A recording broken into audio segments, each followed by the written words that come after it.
नमस्कार दोस्तों, आप लोगों का फिर से एक बार बहुत बहुत स्वागत है देश के सबसे नंबर 1 न्यूज़ चैनल में। जी हां दोस्तों, इस वक्त की देश दुनिया की सबसे बड़ी खबरें निकल कर आ गई हैं जो कि आप लोगों के लिए जान लेना बहुत ज़्यादा ज़रूरी है। एक एक कर सारी बड़ी और अहम खबरें जानेंगे।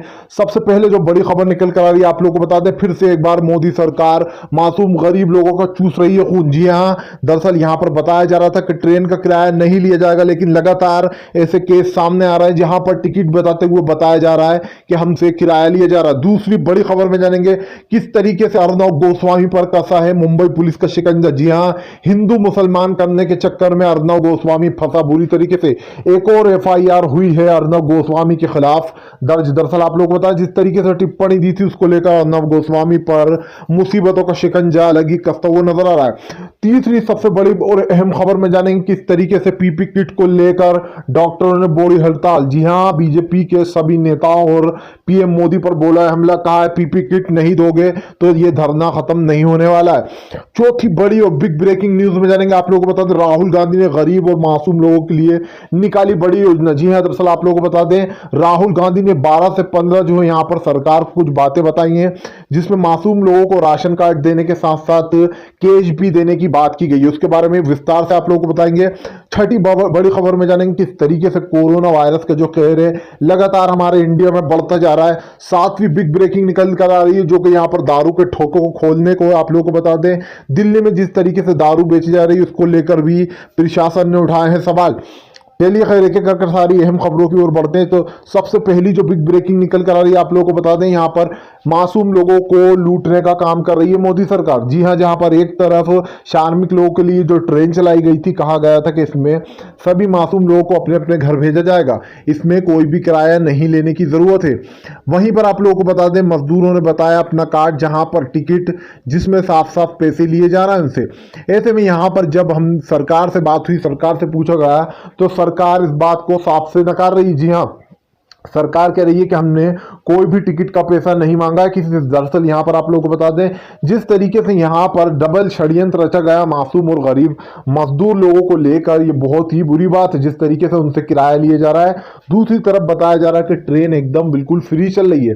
दरअसल आप लोगों को बता दें जिस तरीके से लॉकडाउन में पिछले 1.5-2 महीने से गरीब और बेसहारा मजदूर लोग जो कि दूर दूर से काम करने आते हैं, ऐसे में जो फंसे हुए हैं वो अपने घरों की ओर निकल रहे हैं। बट यहाँ पर जिस तरीके से उनसे पैसा लिया जा रहा है, बार बार उन लोगों को यहाँ पर यही दिखाया जा रहा है कि इनसे पैसा नहीं लिया जा रहा, लेकिन कई लोग ऐसे हैं जिन्होंने टिकट दिखाए कि हमसे पैसा लिया गया। ये सरकार का डबल मुआ गेम कौन सा है ये सरकार ही जानती है। खैर चलिए बढ़ते हैं एक और अगली बड़ी न्यूज की ओर। बता दें अगली जो बिग ब्रेकिंग है वो अर्नब गोस्वामी को लेकर आ रही। जी हाँ, अर्नब गोस्वामी हिंदू मुसलमान करने के चक्कर में खुद ही की नैया डुबा बैठा है। दरअसल आप लोगों को बता दें जिस तरीके से हमारे देश में हिंदू मुसलमान का जिस तरीके से लड़ाइयाँ कराने की कोशिश की गई थी और जिस तरीके से सोनिया गांधी को लेकर अनशन टिप्पणी दी गई थी, उस चीज को लेकर अर्नब गोस्वामी पहले घुसा हुआ था। लेकिन अब जिस तरीके से हमारे हिंदू और मुस्लिम भाइयों को लड़ाने की कोशिश की गई है उसमें अर्नब गोस्वामी के ऊपर फिर से एक बार मुंबई पुलिस का शिकंजा कसा हुआ है।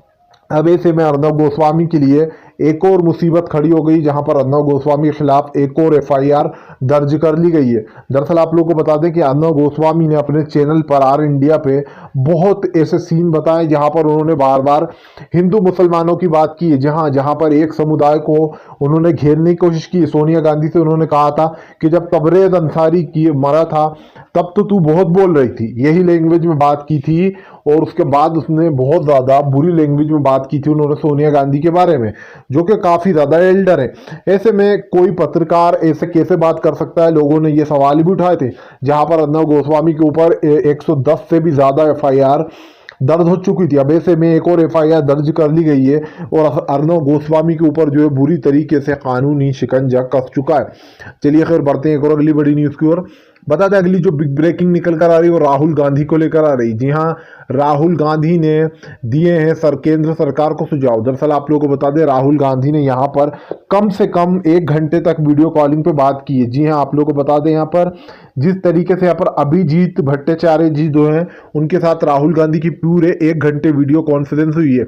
ऐसे में उन्होंने सुझाव दिए कि देश को अभी किस चीज़ की ज़रूरत है, गरीबों को, और गरीबों को क्या क्या फायदे मिलना चाहिए। दरअसल यहाँ पर राहुल गांधी ने और यहाँ पर अभिजीत भट्टाचार्य जी ने कहा कि मासूम लोगों को सबसे पहले तो राशन कार्ड मिलना चाहिए।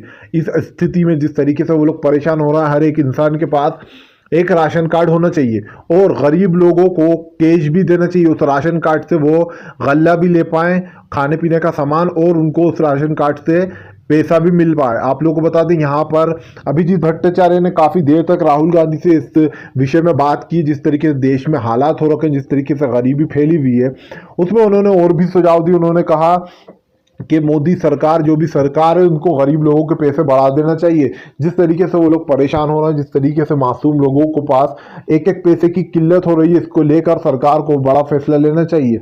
जी हाँ, राहुल गांधी ने यहाँ पे कहा जितने भी मासूम लोग हैं उन सभी को ये पैसा मिलना चाहिए। ऐसे में सभी लोग जो है अपनी अपनी तरीके से इस चीज़ों को निभाते हुए नजर आ रहा है। खैर चलिए बढ़ते हैं एक और अगली बड़ी न्यूज़ की ओर। बताते हैं अगली जो बिग ब्रेकिंग निकल कर आ रही है वो पीपी किट को लेकर आ रही है। जी हाँ, अब एक बार फिर से मोदी सरकार के चेहरे से उतरा है नकाब।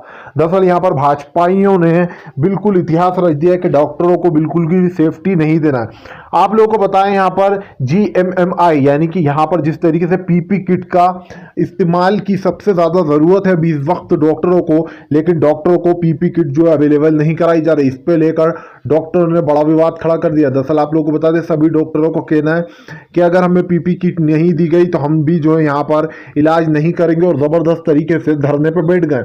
आप लोगों को बता दें, इससे पहले भी जो है यहाँ पर जिस तरीके का पीपी किट को लेकर सवाल उठे थे, जिस तरीके से डॉक्टरों ने मांग की थी कि भले ही हमारी सैलरी रख लो लेकिन हमें पीपी किट प्रदान कराओ। ऐसे में सरकार ने पीपी किट को लेकर अभी तक कोई कड़े ठोस कदम नहीं उठाया। अभी भी ये कहना गलत नहीं होगा कि सरकार लगता है गहरी नींद में सो रही है। जहां पर एक तरफ शराबों की दुकानें खुल रही हैं तो वहीं दूसरी तरफ मासूम लोगों की जानों को खतरे में डाला जा रहा है। चलिए खैर बढ़ते हैं एक और अगली बड़ी न्यूज़ की ओर। बताते हैं अगली जो बड़ी न्यूज़ निकल कर आ रही है वो बिग ब्रेकिंग। जी हाँ, एक बार फिर से दिल्ली से। दरअसल आप लोगों को बता दें, जिस तरीके से दिल्ली में दारू की दुकानें खोली गई हैं उसको लेकर मासूम और गरीब लोगों ने उठाए सवाल। दरअसल यहाँ पर जो आम जनता ने कहा, दारू के ठेके पर अगर एक भी कोरोना संक्रमित इंसान हुआ और जो लंबी लंबी भीड़ें लग रही हैं दारू के ठोकों पर, अगर उसमें किसी एक को भी कोरोना हुआ और उसके जरिए पूरी लाइन को हो गया तो फिर क्या करेगी सरकार। जी हाँ, दरअसल आप लोगों को बता दें, जिस तरीके से दारू के अड्डों पर लाइनें लग रही हैं, शर्म आना चाहिए। हमारे देश में जो मासूम लोग जो गरीब पैसे कमाते हैं वो लोग तो मुसीबतों में बैठे हुए, ना सरकार उनको कहीं आने दे रही ना जाने दे रही, लेकिन दारू के ठेके खोलने के लिए उनके पास टाइम है। दारू के ठेके सारे खोल दिए गए। क्यों? क्योंकि सरकार का करोड़ों रुपए का फायदा होता है। एक तरफ तो ये लोग कहते हैं कि हानिकारक है, शराब सिगरेट मत पियो, दूसरी तरफ सरकार खुलेआम इन चीजों को बिकवाती है। क्या सरकार का ये फर्ज नहीं बनता है कि यहाँ पर दारू शराब सिगरेट इन सब चीजों को बंद करना चाहिए, ताकि जो मासूम लोगों की जान जाती है, ज्यादा से ज्यादा आजकल लोगों की शराब से जान देती है, चाहे वो बड़े से बड़ा एक्टर क्यों ना हो। ऐसे में सरकार को बड़ा फैसला लेना चाहिए, शराब दारू सिगरेट को बंद रखना चाहिए। कम से कम कोरोना वायरस का खतरा जब तक था तब तक तो इंतजार कर लेते, लेकिन दारू की ठेकों को फौरन इजाजत दे दी गई और जो मासूम लोग फंसे हुए हैं उनको घर पहुंचाने के लिए कुछ काम नहीं आया। इतने दिन बाद जो सरकार जागी। खैर चलिए बढ़ते हैं एक और अगली बड़ी न्यूज की ओर। बताते हैं अगली जो बिग ब्रेकिंग निकल कर आ रही है। जनता को लेकर लूट रही है मोदी सरकार। जी हां, असदुद्दीन ओवैसी का फिर से एक बार मोदी सरकार पर निशाना। कहा मासूम लोगों को परेशान करने की फिराक में है मोदी सरकार। दरअसल आप लोगों को बता दें, एमआई चीफ असदुद्दीन ओवैसी ने कहा कि मोदी सरकार मासूमों को लेकर कुछ नहीं कर रही है। जब से ये लॉकडाउन लगा है तब से गरीब लोग परेशान हो रहा है। इसमें से आधे लोगों के पास अभी भी खाना और पानी नहीं पहुंच पा रहा। उसको लेकर आखिर क्या कर रही है सरकार? क्या यही था वो नया भारत जो कि पीएम मोदी ने आकर अपना भाषण दिया था? वो सिर्फ भाषण था या फिर ये नया भारत यही बनाना चाहते थे वो? जिस तरीके से एनपीआर एनआरसी और CAA का विरोध हुआ जबरदस्त तरीके से, अब उसके बाद यहाँ पर सरकार ने एक बार फिर से जो यहाँ पर साधा है निशाना मासूम लोगों पर, क्योंकि जिस तरीके से लॉकडाउन लगा रखा है उससे हमारे देश की आर्थिक स्थिति काफी ज्यादा बिगड़ चुकी है। ऐसे में नए जो है यहाँ पर जारी किए गए किस तरीके से लोग जो है बेरोजगार हो जाएंगे और अब के बाद बेरोजगारी जबरदस्त तरीके से बढ़ने वाली है। बहुत सारे लोग तो ऐसे भी होंगे जिनकी नौकरियां चली जाएंगी, उन्हें पता भी नहीं चलेगा कि उनकी गलती क्या है और उनको नौकरी से निकाल दिया जाएगा। चलिए खैर बढ़ते हैं एक और अगली बड़ी न्यूज की ओर। बता दें अगली जो बड़ी न्यूज निकल कर आ रही है, कम से कम 23 करोड़ लोग, जी हाँ 23 करोड़ लोग गरीबी रेखा से भी नीचे गिर चुके हैं और यहाँ के नए आंकड़े निकल कर आ चुके हैं। अब की बार गरीबी जो है हमारे इंडिया को बहुत बुरी दस्तक देने वाली है, क्योंकि जिस तरीके से ये लॉकडाउन लगा के रखा गया इससे हमारे देश की आर्थिक स्थिति तो गिरी, लेकिन उन मासूम लोगों की जिंदगी और जान पे भी बनाएगी जो अपने घर वालों का पेट भरते हैं। जी हाँ, कई नौकरियां ऐसी जाएंगी जिनको लेकर सरकार ने आंकड़े जारी किए और बेरोजगारी हमारे देश में बढ़ती हुई नजर आएगी। आप लोगों को बता दें, जितने भी लोग काम करते थे, जितने भी लोगों के पास काम था, उसमें से कई लोगों को तो निकाल दिया जाएगा, क्योंकि ऑब्वियसली जब मार्केट में पैसा नहीं आएगा तो कोई यहाँ पर उनको क्यों रखेगा। ऐसे में कई मासूम लोग परेशान हैं कि हमारी नौकरी चली जाएगी। ऐसे में सरकार का ये फर्ज बनता है कि उन मासूम लोगों के लिए कुछ करे, लेकिन जिस तरीके से यहाँ पर सभी कामकाज वाले इंसानों का बहुत ही बुरा हो रहा है, क्योंकि वो अपने परिवारों को पालते हैं। ऐसे में एक तो ये लॉकडाउन की मार, जब ये लॉकडाउन खुलेगा उसके बावजूद भी उनके पास कुछ काम रहने वाला नहीं है, क्योंकि यहाँ पर बहुत सारे लोगों की नौकरियां दांव पे लगी हैं। खैर चलिए बढ़ते हैं एक और अगली बड़ी न्यूज की ओर। बता दें अगली जो बिग ब्रेकिंग निकल कर आ रही शिवराज सिंह को लेकर आ रही। जी हाँ, एमपी में शिवराज सिंह का चौपट हुआ सारा कारोबार। दरअसल आप लोग बता दें, जिस तरीके से कोरोना का केस बढ़ते जा रहे हैं भोपाल में, इससे कहना ये गलत नहीं होगा कि शिवराज सरकार आराम से पैर पसार कर सो रही है भोपाल में। जी हाँ, ना कोई कोरोना को लेकर कुछ भी बंदोबस्त नहीं किया गया, ना ही कोई उस चीज को लेकर यहाँ पर कोई सावधानी बरती जा रही है।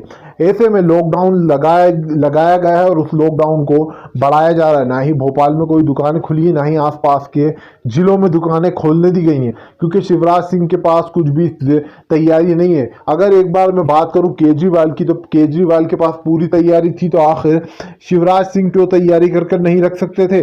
कमलनाथ ने फिर से एक बार साधा निशाना कहा, मासूम जनता के साथ खिलवाड़ कर रही है शिवराज सरकार। जी हाँ, इन मासूम लोगों को कुछ हो गया तो इसकी जिम्मेदारी कौन लेगी।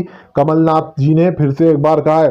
दरअसल आप लोगों को बता दें, कमलनाथ जी ने पहले भी एक बार वार्न किया था कि जिस तरीके से यहाँ पर कोरोना का खतरा आ रहा है, उस चीज को हंसी मजाक में लिया गया था। कहा गया था कि कांग्रेस के नेता झूठ बोलना है कोरोना का, ताकि टेस्ट ना हो, फ्लोर टेस्ट ना हो।